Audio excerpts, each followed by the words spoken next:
subscribe.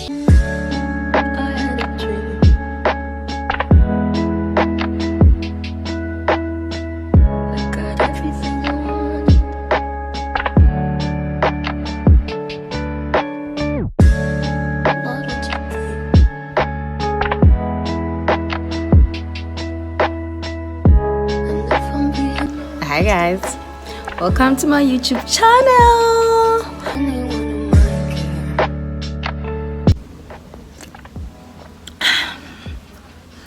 Hi guys. Okay, so on today's video I'll be talking about Mummycare career story. I had my son in 2013. I was doing second year in the University of Botswana when I was with him. So we used to stay in Tlokwe and we had a nanny. So before that, from 14 years old, I was a business person per se. I was interested in business. My observations were, what is the business person doing? What do I think they're doing that they're not telling me as a young child? And what do I think I can do better in the future? So during university, I was selling clothes. I was also loaning money to people. So I was like doing a lot. I had a baby. I was schooling. I had passive incomes business on the side. So I decided if I'm going to go into childcare, I'm going to have to focus on it. So from second year, third year, fourth year, I thought I was going to finish it fourth year. I didn't. So it went over. Extra 2 years. After I was done in 2018, that's when I had a choice now. What do you do, Ornede? Do you go and find a job? Do you go abroad and study further? Or find a job there? What do you do? So something just said, you have to do childcare. My purpose was it just couldn't leave me. So after finishing school, I went to China and then I came back for my graduation. After my graduation, I started babysitting in people's yard. I just advertised my services, made a flyer, made a little funny flyer, and then I advertised my services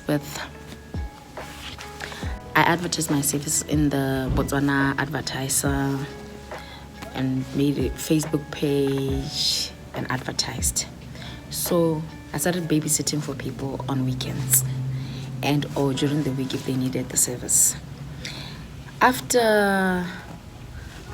After a year, that's when I started inviting more people to join me to babysit instead of me, because I had already seen how it could work, how the process would go. I was the one who did it the first time. I know exactly what I want them to do when they're on the ground and I'm not there. So after that, that's 2019. So I embarked on a mission now to create the company. I didn't want to open a daycare per se, let me say that. So I went to council and then I told them what I want to do. And the council told me that at 5 p.m.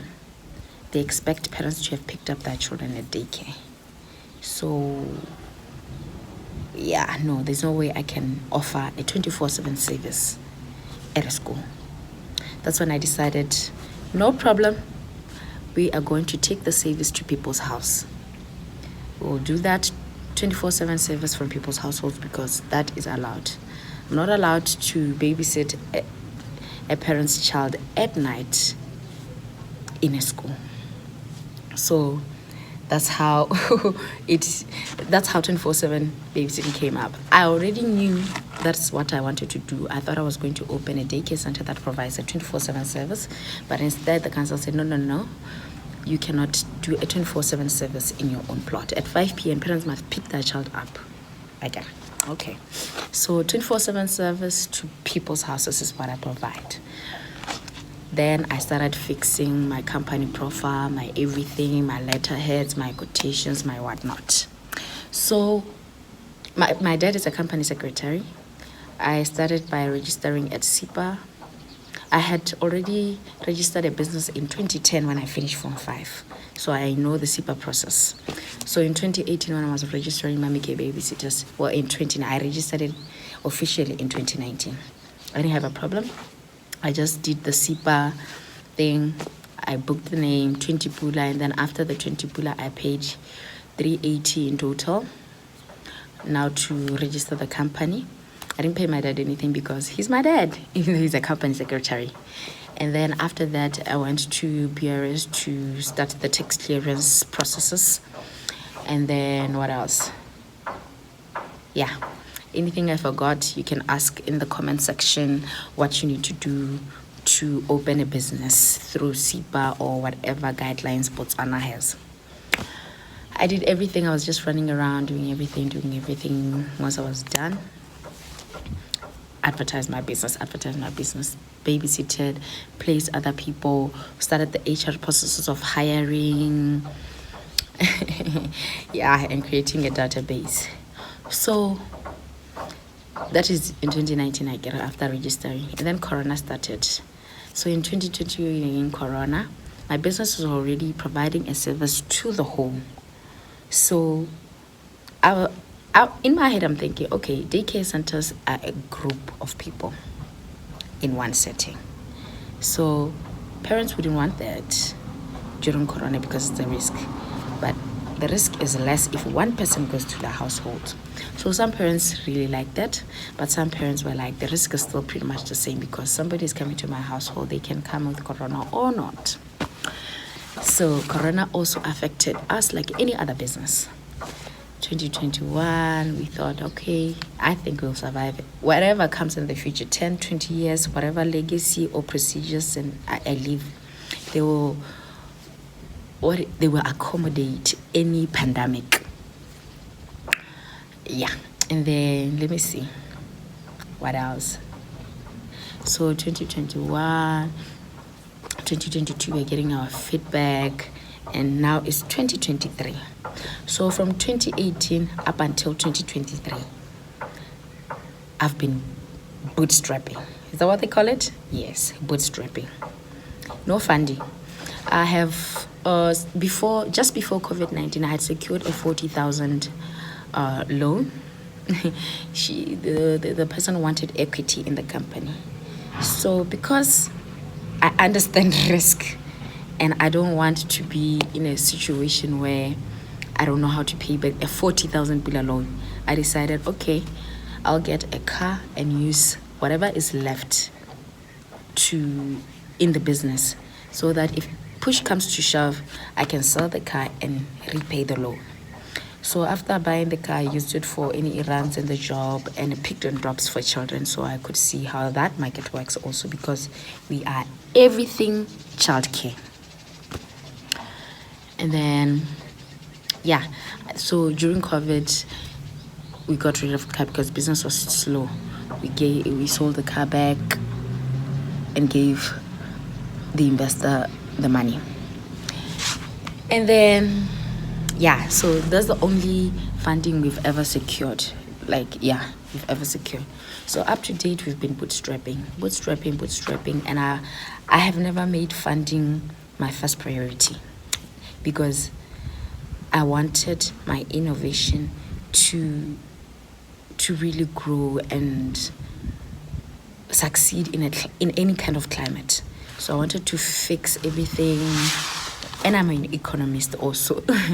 I wanted to plan everything. So now in 2023, I have planned everything. I know what I want, literally how everything's going to go about. I have a whole plan. My business plan today wouldn't have been the same as the one I would have done a year ago, asking money for a babysitting company. Now my business is multifaceted. I really understand what exactly I was trying to get out of me when I started the business, because I knew that I'm not trying to just babysit children. I knew that I'm an entrepreneur and I'm trying to go further than just babysit. I'm trying to build Botswana, I'm trying to grow Botswana, I'm trying to build the industry also and help other Botswana who will be coming along. So this year I'm going to fix all my documents and get the funding that we need. And from the funding, we are going to build a state-of-the-art. I don't know. I'm not going to say anything. Let me not say anything. We're going to build a state-of-the-art thingy. We're going to have an app. We're going to have proper nice things for our parents and families that they will really appreciate. We are training people. We are doing everything that needs to be done. We are coming for everything. So we are doing everything diligently. We want to build a great childcare industry in Botswana, starting in Botswana and going across Africa, because we've noticed that Africans are suffering in terms of their child development. Only Africans get to fight from 20 years old. We start fighting to get jobs. We start fighting to start growing our talent or learning who we are and stuff like that. But these are things that we can start learning from a young age. So we are Mummycare Babysitters Agency, and we are a recruitment and placement agency that offers 24/7 childcare services, household management, facility management, training, and so much more. We are a creative enterprise agency, and we are here to stay. So the next clips, you're just going to see how the training this weekend in Surrey went with our partnership with Dimolomo Premier Institute. And then you're also going to see I went for an interview with BTV. I am really fighting.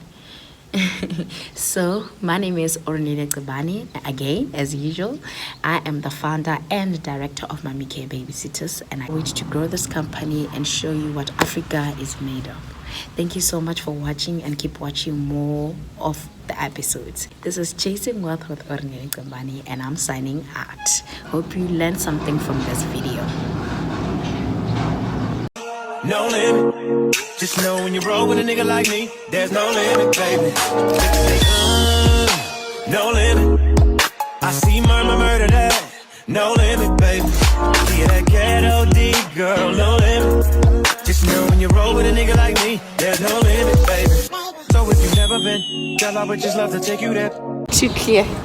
Mabanella, how tired I look. You look beautiful. You be my soldier.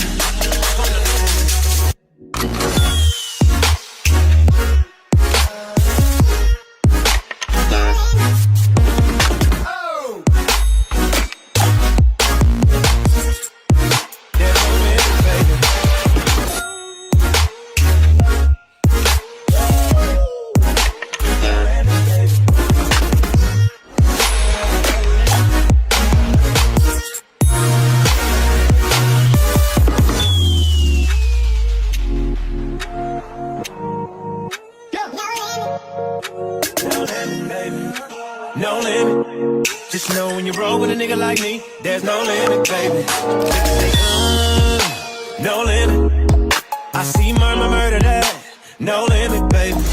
Yeah, that ghetto D girl, no limit. Just know when you roll with a nigga like me, there's no limit, baby. So if you've never been, girl, I would just love to take you there. You don't have to worry about a thing. I gotta let me show you better than. No, just a nigga. You be my soldier.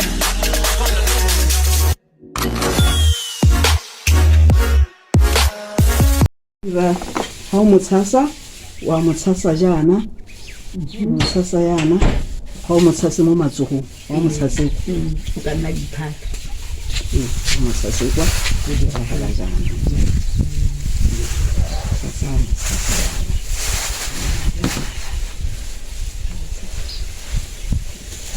te bo matsatsi motsasa le kwa mme ana mo sa tshase o tsa bo tsasa kere o tsa ke no go tana o bo mo tshwara yana tshwara yana mo tshwara yana ke ne ke bo mo dira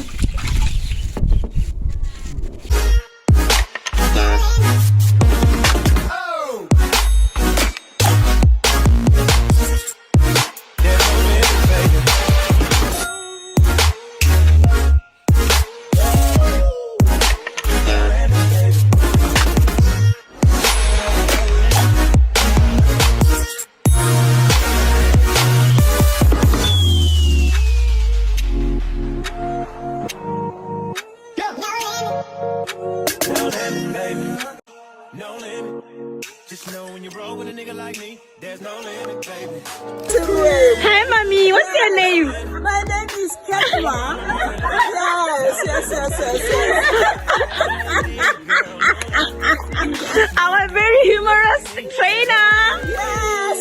What can you say to us? You just met a group of young ladies. You know, I'm really proud of you, good guys. I'm really proud of you. You contributed a lot and were so fruitful in this workshop. Thank you so much. And I think even our project, you know, it is going to be a very good. That was my next question. What do you think about our project? Yes. Seeing that we came from different places, what can you say about that? Yes, it shows that, you know, we are one. No matter where you come from, we are one. Group photo, group video thought. Hug, ladies. No limit, baby. No limit. Just know when you roll with a nigga like me, there's no limit, baby. No limit. I see murder that. No limit.